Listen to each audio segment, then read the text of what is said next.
Kisah yang Arif nak cerita ni adalah kisah yang terjadi pada tahun 1998, yang mana ketika itu dia berada di tingkatan 4 di sebuah sekolah menengah teknik di utara Semenanjung. Okey, Arif ni berasal daripada Ipoh, Perak.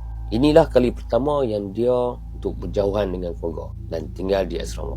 First time. Jadi memanglah kalau dah kata pertama kali ni, dia menjadi satu masa yang janggal bila berada di tempat yang baru.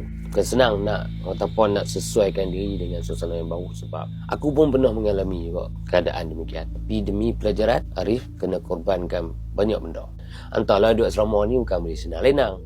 Kira selama 5 bulan dia duduk di asrama tu, alhamdulillah tak ada apa. Dan rutin dia, seharian dia tu, pagi pergi kelas, petang ada bengkel, kelas bengkel apa semua kan, tengah hari balik ke asrama. And then kalau ada kelas petang, pergi kelas petang. Malamnya tu adalah buat, kalau ada study group, dia buat study group kan. Macam itulah rutin dia selama dia belajar dekat sana tu. And then selama 5 bulan tu, hari-hari dia berlalu macam biasa. Okey, tak ada masalah. Tapi selepas itu timbullah satu perkara yang mengganggu kehidupan dia semasa di asrama. Pernah terjadi pada suatu malam tu, jam lebih kurang pukul 2 pagi. Ketika waktu tu kami dalam dorm semua masing-masing tengah diulit mimpi indah. Bagai lena yang diulit mimpi bertemu. Tiba-tiba Arif terjaga sebab dia terdengar suara halus yang berbisik memanggil nama dia. Arif.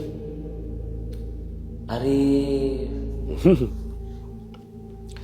Masa tu dalam bilik asrama tu dia gelap. Hanya ada lampu cahaya daripada tiang lampu dekat luar tu yang membias masuk dalam bilik. Nampak sama-sama lah. Dia tak ada lah gelap gelita tu kan. Jadi aku terbangun dan aku duduk, aku pandang betul-betul, aku fokuskan kepada suara yang tadi tu. Mula aku ingat aku bermimpi, tapi bila dah aku bangun tu, aku masih dengar suara tu. Dia berbisik perlahan tapi jelas kat telinga aku, macam dia tepi je. Arif. Macam tu. Tu ya, bila aku fokus betul-betul, aku rasa bunyi tu main daripada bawah katil. And then aku pun bangun lah. Pelan-pelan aku jelur bawah katil. Tak ada apa-apa pun. Bila aku dah bangun tu, aku tengok sekeliling. Aku pandang kiri, aku pandang kanan. Cerita seram seriau